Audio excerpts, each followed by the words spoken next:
Dreams. One thing that I've always had is the inherent belief in myself that I can achieve whatever I set my mind to. Definitely have had my share of struggles. I also overcame a 30-year struggle with depression and a 20-year battle with anxiety. Through that, I always had the belief that I could achieve. Today, we are talking about how to let go, attract, and achieve. So what does that mean, and who am I to talk about it?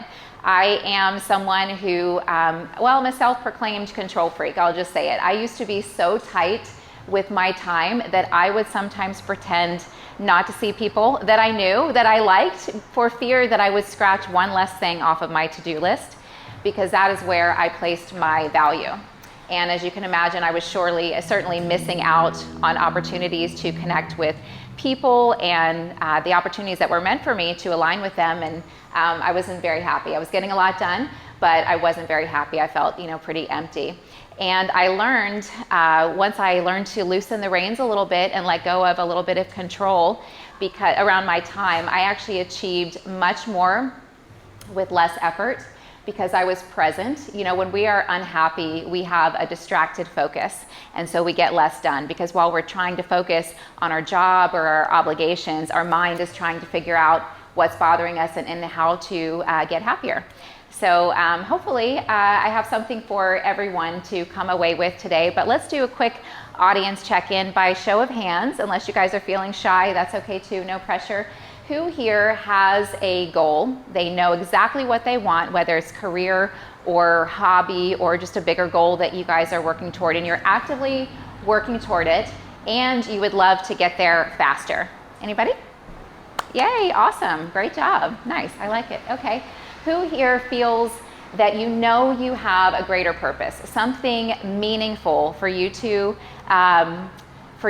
fulfill, a more meaningful, impactful purpose, but you don't yet know exactly what it is, or you know what it is, but you're not taking action toward it just yet? Is that anybody?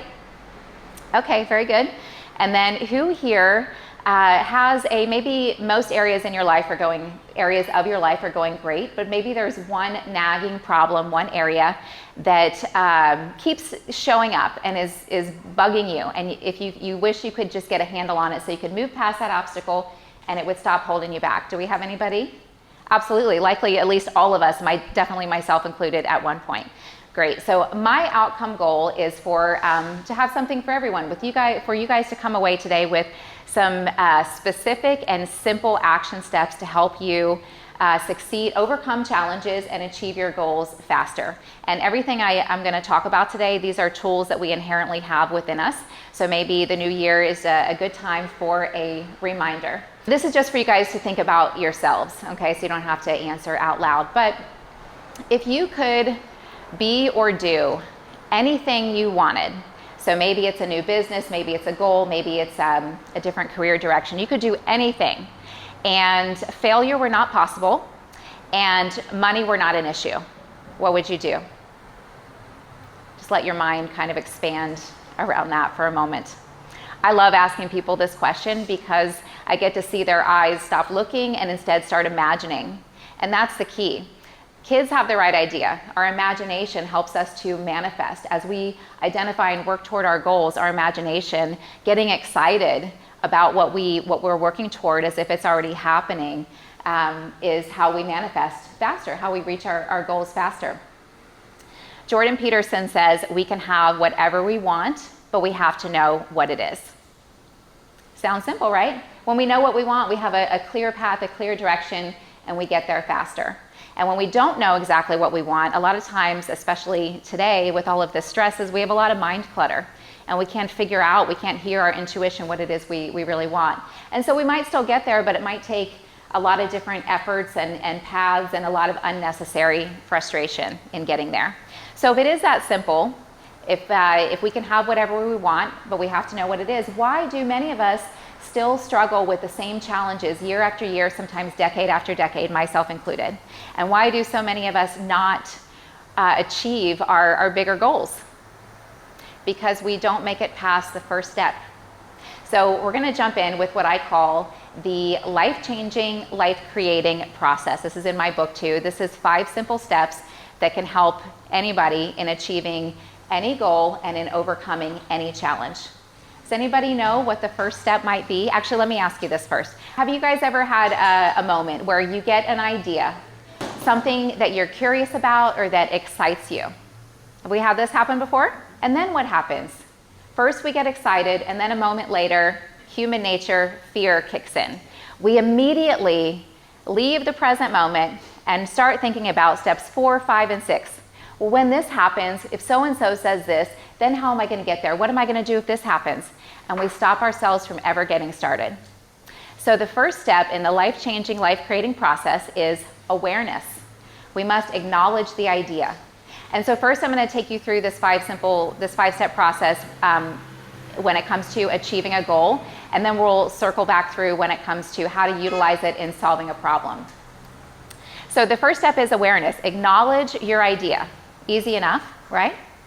The second step is to sit with your idea. Let it exist. Let it expand.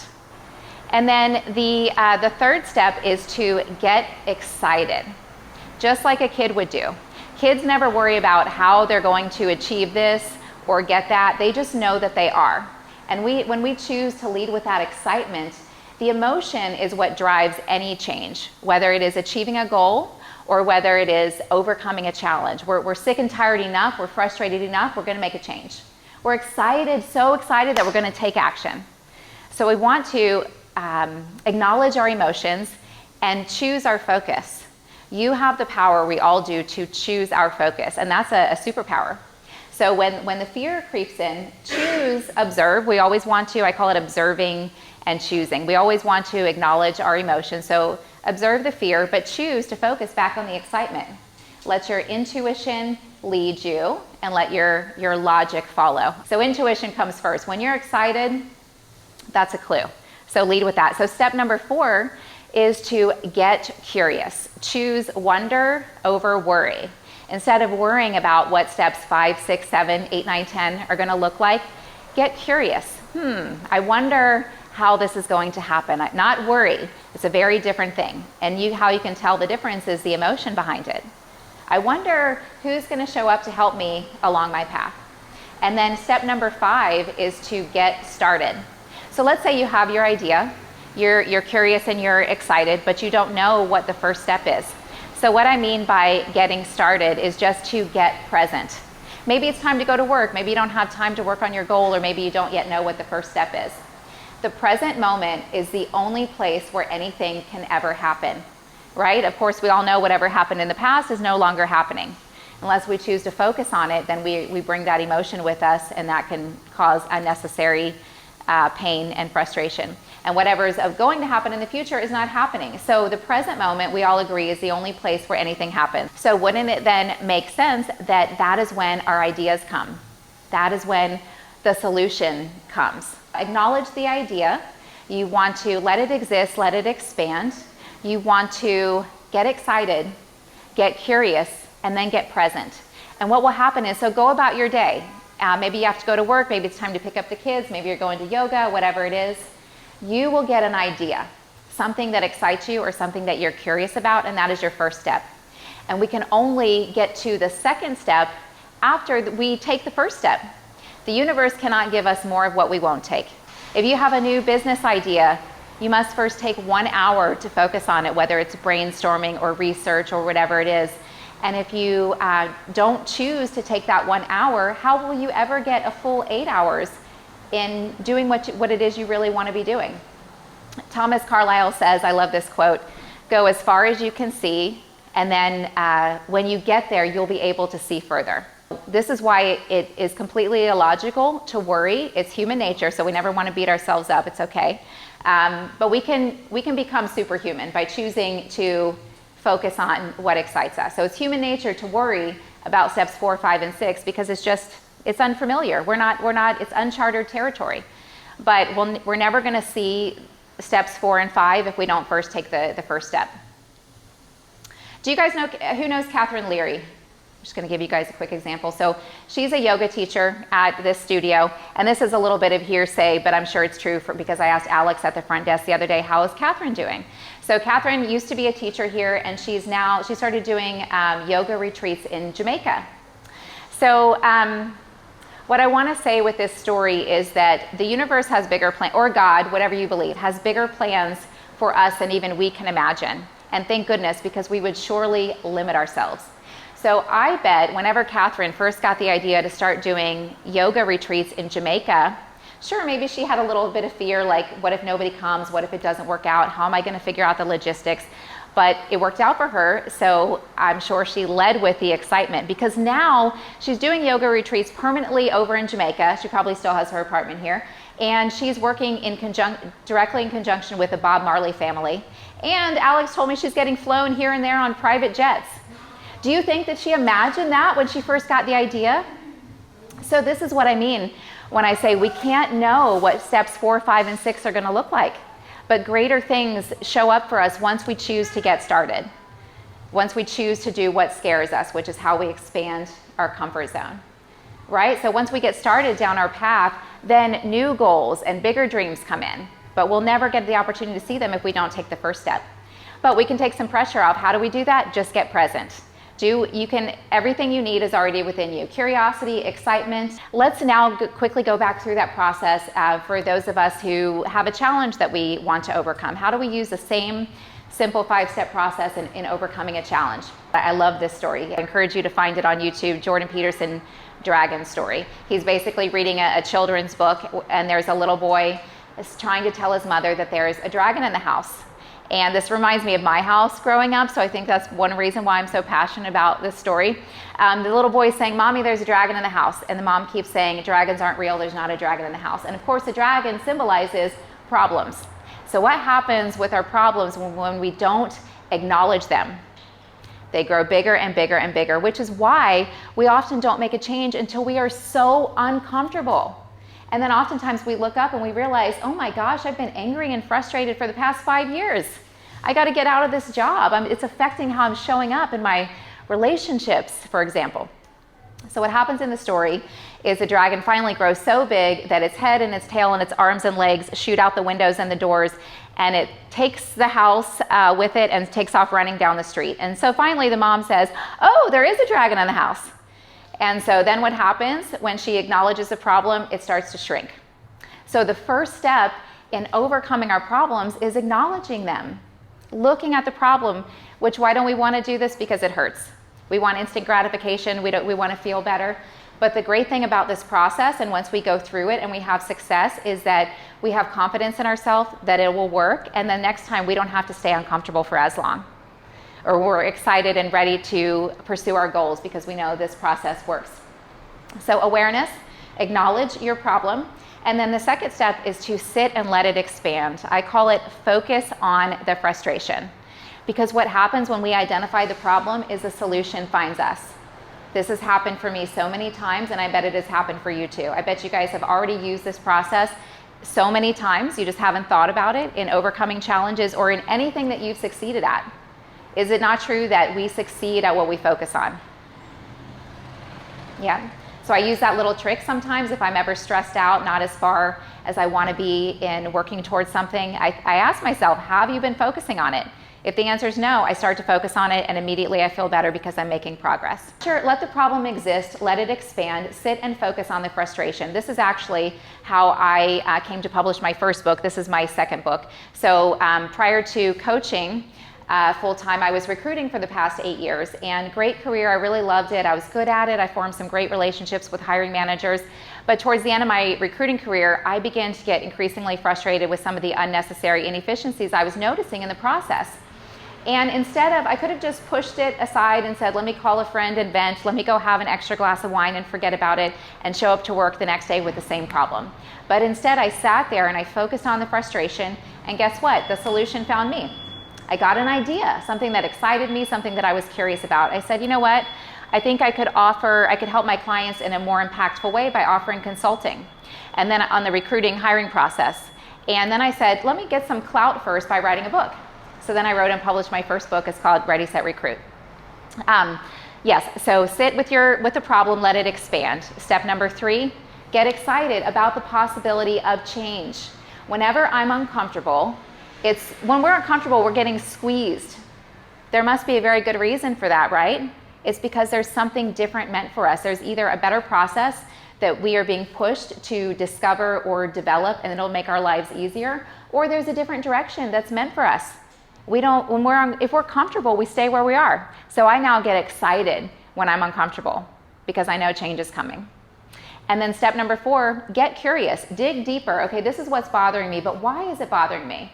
The why will always be the reason that propels you further and keeps you going when you're working towards your bigger goals.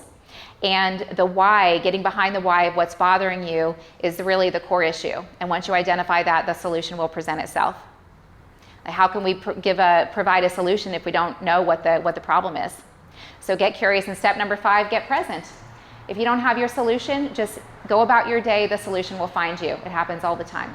Fear versus intuition. So when we're going through that 5-step process, we first get an idea. The first emotion is excitement. And then the fear kicks in, right? So let's define fear. As a writer, I love words, and so sometimes I look them up, even though I already know the definition, because I always learn something new. And I did with fear and intuition as well. So the definition of fear is an unpleasant emotion caused by the belief that something is likely to cause pain. An unpleasant emotion caused by a belief. So what does that tell you? It's not real. Now, fear does serve a very important purpose when we are in danger, of course. But how often are we really in danger of getting physically hurt or of losing our lives? Not very often. Yet still many of us are going around basing our decisions on fear. And little tip, whenever we are basing a decision on fear and we're not in physical danger, it will always take us further from where we want to be. Intuition. The definition of intuition instinct is the ability to understand something immediately without the need for conscious reasoning. The ability to understand immediately without the need for conscious reasoning. Who here believes that your instincts, your intuition is there to keep you safe and protected? If your intuition is there to keep you safe and protected, couldn't it also be strong enough to guide you in the right direction? So how do we tell if it's fear or intuition that is talking to us? The order in which the emotion came. Because by definition, intuition is the ability to understand something immediately without the need for conscious reasoning. So fear serves a purpose when it is our intuition keeping us safe, when it's the first emotion. So you want to pay attention to the first emotion. When you get your new idea, something that you want to do, maybe it's a new relationship you want to pursue that you're excited about. Maybe it's a new job or a new business. What's the first emotion? If it's excitement, that's where you want to lead. You want to follow the first emotion because that's your intuition.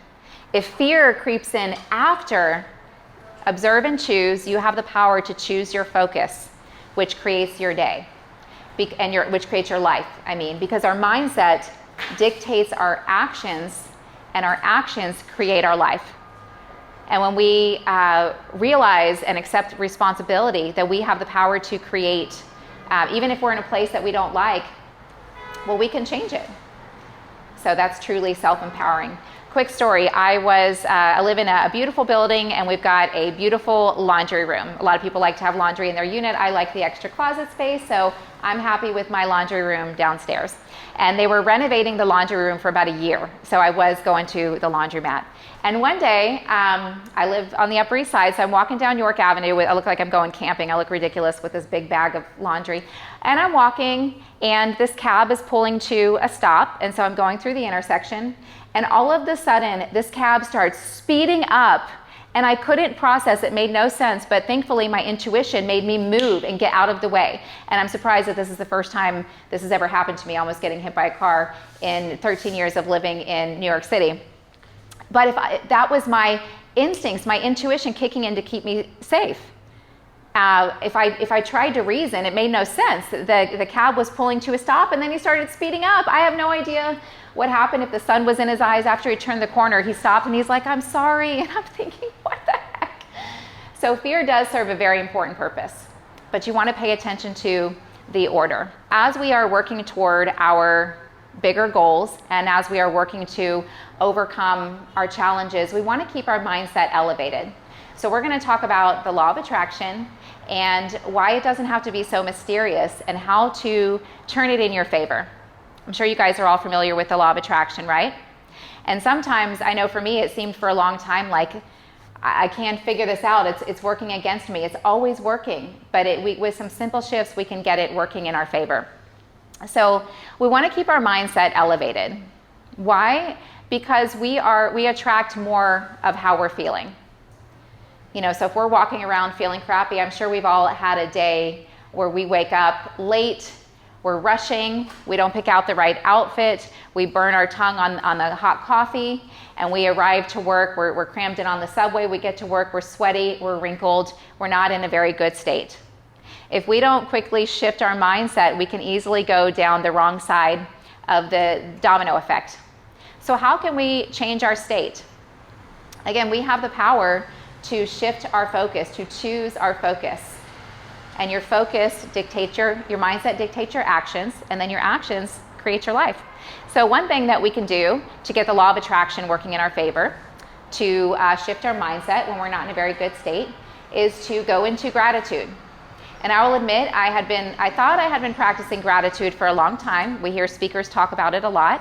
I'm feeling crummy, okay, I'm grateful for this, but nothing is happening because of the emotion. It's the emotion. So the trick is to think about something that you already have that you are truly grateful for. And you can do it with something, first we want to, what I call, cheat a little bit, something that's easy. So every morning I have a little ritual. I grind some fresh coffee beans, and I make a beautiful, delicious, rich cup of French press black coffee. And I really enjoy doing this. So one morning I was making my coffee, something that makes me very happy, and I started to think about an event that happened to me 15 years ago. And I started to get angry and upset, and my heart started racing. And this wasn't that long ago. I'm like, what's going on here? And then I remembered I have the power to choose my focus. And I just focused all of my attention on my cup of coffee. And then I also smiled really big because I remembered that I have the power to shift my focus. And that's a superpower that everybody has. And then how we use the law of gratitude, or the law of attraction and gratitude, to help us manifest, draw our goals that we're working toward faster toward us as we work toward them, is we go into gratitude for the things that we want as if we already have them.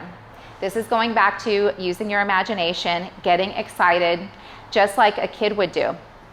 And this helps keep you present. When we're feeling happy, we're present, right?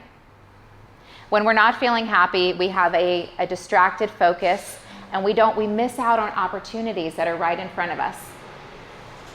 So I make it a practice each morning. I do some breathing, and then I go into gratitude first for something that I already have. And this just takes a moment, less than 1 minute. Of course, you can do it for longer if you like. And then I go into gratitude for the things that I'm working toward. I envision myself there, but the vision is not the key. It's not what's most important. It's the emotion. You want to get excited, just like a kid would do. Excitement is gratitude, as if you already have something. We attract more of what we are, and we draw to us more of what we are. So we want to become what it is we want, and then that's how we draw it toward us. So how do we do that? We get excited as if we already have the thing that we want, as if we're already doing what it is we want to be doing. Does that make sense? So that's quick pick-me-up number 1. Go into gratitude. You can quickly change your state. And remember, that's important because you will attract more of how you're feeling. The tip number 2, take a deep breath. When something is bothering you, take a deep breath. Our breath gives our cells oxygen, which they need to replenish. So breath is life.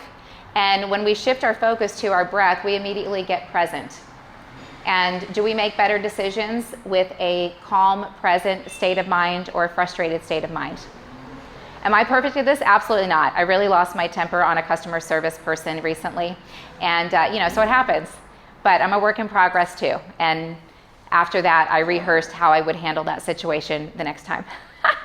And of course, the universe presented me with it, and I did handle it much better 3 more times that week. So, it's all just progress. It's all just working to improve ourselves. So you are your best investment. So might as well invest in yourself. So take a deep breath, and then you can acknowledge the emotion. Remind yourself that however you're feeling is okay. I first learned this simple practice reading Eckhart Tolle, one of his books years ago. It takes pressure off and is surprisingly comforting to just acknowledge your emotion and to be okay with it when you're not feeling great, rather than trying to pretend like you're feeling great or going to be around people and having to try to pretend like you're feeling happy when you're not. It's kind of like how you would treat a child. You can care for yourself, giving yourself what you need. First acknowledging, okay, I feel crummy right now. I feel sad. I feel frustrated. And then remind yourself that it's only temporary. There's a huge spectrum of emotions which we all feel multiple times throughout our lives, and it's temporary. You're going to feel different tomorrow and maybe even later the same day.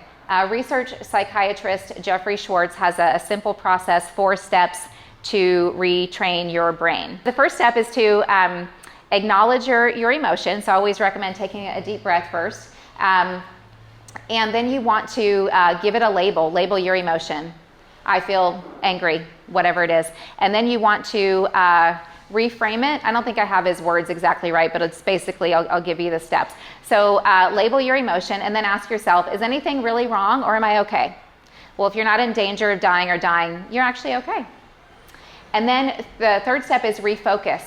Get busy, distract yourself. This process, 20 years ago, so I didn't know this process 20 years ago, but this is how I overcame my anxiety attacks. I used to have anxiety so bad that when it escalated, I would faint. My heart rate would start speeding up. I would get clammy, nauseous, dizzy, and if I got the cold sweats, I knew I was going down. It was terrifying. But I didn't fix the problem until I changed my perspective. The problem got too big. It started to happen all of the time versus in just certain situations. And one day I was afraid to leave my apartment. Okay, so that's a problem. So then I shifted my perspective and I said, I got to fix this. And I looked for a solution and I found it in less than a week. And anyway, part of the solution was to distract my brain. Whenever I started to get nervous and my heart would start speeding up, I just started to focus outside of myself on what was around me. If I was talking to somebody, I put all my attention on them. And on the inside, I was really nervous, but it worked, just distracting myself. And then the fourth part of Jeffrey Schwartz's 4 steps is to repeat. He calls it revalue, but I guess he has proven, he's a research psychiatrist, that if you do this process enough times, you revalue the meaning behind the emotion in your brain and it no longer upsets you. So this is a process I didn't know I was using years back to overcome my anxiety attacks, and I healed them. So when we don't think that that there's a solution, we don't look for a solution. But when we change our perspective, how we look at something, we change our life. That definitely changed my life. I no longer have panic attacks. I'm not afraid to leave my house, thank goodness. So in conclusion, letting go, attracting, and achieving, how does this all tie together? Everything that we talked about today, are tools that you inherently have within you. When we get present, our mind clears and we can navigate life, I like to say it, like a maze. Listening to our intuition.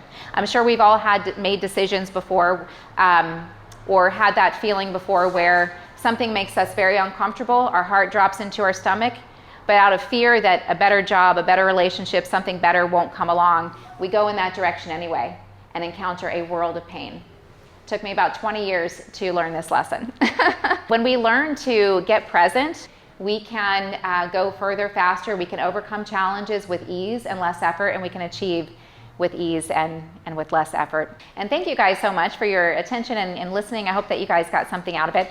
Oh, actually, thank you. Thank you. So I'm going to take questions from you guys, but first I want to see if we can lock some things in. I'll just ask a few questions for you guys and you can shout out the answer if you want. How do we determine the difference between if it's fear versus intuition? Order. Very good, very good. If our intuition is strong enough to keep us safe and protected, what else can it do? Direction. Right, guide us in the right direction. And let's say you get your new idea, something that excites you. What is the first step in the life-changing, life-creating process? It's the first step. What's that? That's step number 3, but it's one of the steps. Make time for it. Awareness, acknowledge the idea.